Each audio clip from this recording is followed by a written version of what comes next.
ये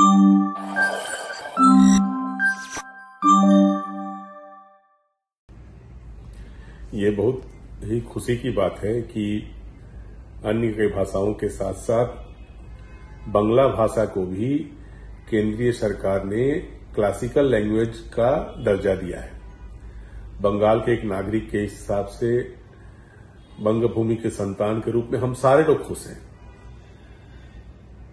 बंगाल के हर तरफ से केंद्रीय सरकार को, प्रधानमंत्री को इसके लिए धन्यवाद ज्ञापन किया जा रहा है। लोग कह रहे हैं कि बांग्ला भाषा को यह सम्मान और पहले ही मिलना चाहिए था, बिल्कुल मिलना चाहिए था। लेकिन मैंने देखा कि हमारी राज्य की मुख्यमंत्री ममता बनर्जी जी, दीदी, उन्होंने अपने ट्वीट में कहा कि अनेक लड़ाई पर आमरा एटा आनते पारलाम। अब मैं पूछना चाहता हूं, या मेरे जैसे बहुत से लोग ये जानना चाहते हैं कि दीदी ये लड़ाई कब की इसके लिए?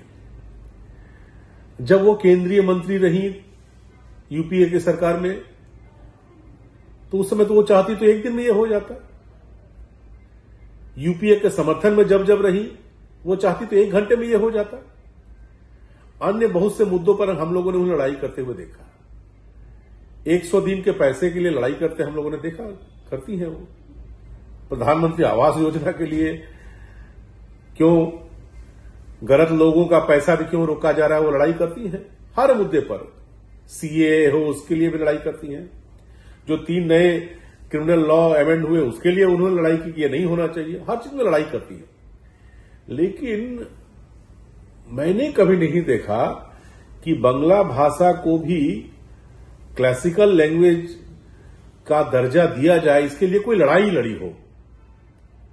हां, डॉक्यूमेंट भेजा गया। अब उन्होंने कहा कि बंगाल से जो भी डॉक्यूमेंट था वो डॉक्यूमेंटेशन किया गया, भेजा गया। तो केंद्र सरकार तो राज्य सरकार से ही मांगेगी ना। केंद्र सरकार को यदि किसी डॉक्यूमेंट की जरूरत होगी तो किससे मांगेगी? राज्य सरकार से मांगेगी। और राज्य सरकार के पास जो भी डॉक्यूमेंट है वो तृणमूल कांग्रेस के आने के बाद नहीं बना है। जब से इस राज्य का गठन हुआ तब से जो भी डॉक्यूमेंट है, कल्चर डिपार्टमेंट के अंतर्गत जो भी डॉक्यूमेंट है या अन्य डिपार्टमेंट के अंदर जो भी डॉक्यूमेंट है वो है संचित है। जब केंद्र सरकार ने मांगा, इन्होंने उसे भेजा और केंद्र सरकार ने, प्रधानमंत्री नरेंद्र मोदी जी के नेतृत्व में कैबिनेट ने इस पर मुहर लगा दी कि हां, इन्हें ये महत्व मिलना चाहिए, इन्हें ये दर्जा मिलना चाहिए। सारे लोग खुश है। बंगाल के बेटे के रूप में हम लोग भी खुश है, हर बंगवासी खुश है। इसमें लड़ाई का विषय कहां से आएगा? हम लोगों ने लड़ाई करके ये दिलवा दिया, इसके लिए हम लोग खुश हैं। बिना मांगे, बिना लड़ाई के जब कुछ मिल जाए तो ये अच्छा नहीं लगता क्या यहां के माननीय मुख्यमंत्री को? या हर चीज में मैंने लड़ाई करके ही लाया है, ये कहने का आदत बन गया है उनका। प्रधानमंत्री जी बंगाल को बहुत कुछ देना चाहते हैं, बहुत कुछ बंगाल के लिए करना चाहते हैं, लेकिन उसके लिए राज्य सरकार को भी 2 कदम आगे बढ़ के समन्वय बनाना चाहिए। केवल लड़ाई। लोकतंत्र में चुनाव के समय चुनावी लड़ाई होती है, कोई जीतता है, कोई पराजित होता है। लेकिन लोकतंत्र का तकाजा यही है कि चुनाव समाप्त हो जाने के बाद जब सरकारें बन जाती है, केंद्र सरकार बन गई, जो प्रतिपक्ष हमारा है उसकी भी वो सरकार है। बंगाल में जो सरकार है, यहां पर जो प्रतिपक्ष में हम लोग हैं उनकी भी सरकार है। लेकिन दीदी ये मानने के लिए तैयार नहीं है। इसलिए आपने देखा होगा कि प्रधानमंत्री जब कोई बड़ी मीटिंग करते हैं तो हर राज्यों के मुख्यमंत्रियों को बुलाया जाता है। एडमिनिस्ट्रेटिव मीटिंग में हर राज्यों के जो चीफ सेक्रेटरी होते हैं उनको बुलाया जाता है, डीजी के लेवल के जो ऑफिसर होते हैं उनको बुलाया जाता है। लेकिन बंगाल में जहां भी प्रशासनिक मीटिंग होता है, दीदी जहां करती हैं, वहां विरोधी दल के भारतीय जनता पार्टी के किसी भी प्रतिनिधि को आमंत्रित नहीं किया जाता। जनप्रतिनिधि को भी आमंत्रित नहीं किया जाता है। एमएलए, एमपी को भी नहीं बुलाया जाता है। वो अपनी बात भी नहीं रख सकते हैं। यानी वहां के लोग, जिन लोगों ने तृणमूल कांग्रेस को न्याय देने की कोई भी दिलचस्पी हमारी राज्य की मुख्यमंत्री नहीं दिखाती है। उन्हें हर जगह केवल लड़ना है।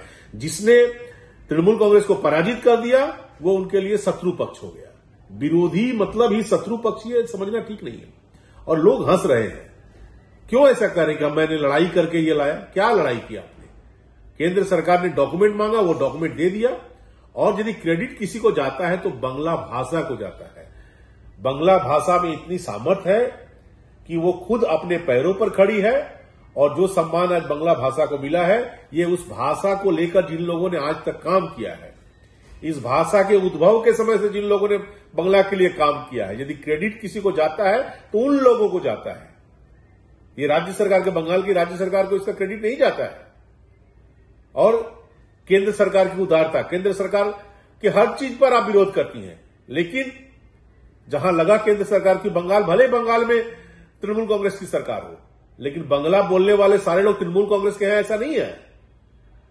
बांग्ला भाषा को यह सम्मान देने का मतलब सारे विश्व में जो भी लोग बांग्ला में बात करते हैं, सारे लोगों का सम्मान बढ़ना, और इस भाषा के लिए और बहुत से रास्ते खुल जाएंगे। इस भाषा में जो शोध का कार्य होगा उस पर बहुत से रास्ते खुल जाएंगे। इसका जो गौरवशाली इतिहास रहा है उस पर बहुत से रिसर्च होंगे। आने वाले दिनों में इसकी गरिमा और सारे विश्व में बढ़ेगी। हमें इस पॉजिटिव वे में इसे लेना चाहिए, और मैंने लड़ाई करके ये ले लिया, ये हासिल कर लिया, इन शब्दों से बचना चाहिए। कम से कम इस मुद्दे पर, कम से कम बांग्ला के मुद्दे पर, बांग्ला तृणमूल कांग्रेस की का पेटेंट किया हुआ भाषा नहीं है। बहुत से लोग तृणमूल कांग्रेस नहीं करते, वो बांग्ला बोलते हैं, इसलिए इसे अपना पेटेंट न समझे। और बांग्ला यदि आज इस जगह पर पहुंचा है, उसे योग्य सम्मान मिला है, तो इसके लिए क्रेडिट यदि किसी को जाता है तो बांग्ला भाषा को जाता है। जो भाषा इतनी समृद्ध है, इतनी पुरातन है, इसका इतना पुरातन इतिहास रहा है, इसके बड़े बड़े जो शोध कार्य हुए उसको ये क्रेडिट जाता है, और आने वाले दिनों में भी और से बहुत से शोध कार्य करने हैं। और केंद्रीय सरकार, यूपीए सरकार ने ये नहीं किया। दीदी जिस सरकार की सहयोगी थी, उस सरकार ये नहीं किया, लेकिन एनडीए सरकार, प्रधानमंत्री नरेंद्र मोदी जी के नेतृत्व में, उन्होंने कोई भेदभाव नहीं किया, और बांग्ला को, अन्य भाषाओं के साथ साथ बांग्ला को जो उसे मिलना चाहिए था, क्लासिकल लैंग्वेज का दर्जा दिया। इसके लिए केंद्रीय सरकार को, नरेंद्र मोदी जी को बहुत बहुत धन्यवाद। और दीदी से हम लोग अनुरोध करेंगे कि कम से कम इस मुद्दे में ये ना कहें कि मैंने लड़ाई करके ये जीत दिलाई। बहुत बहुत धन्यवाद।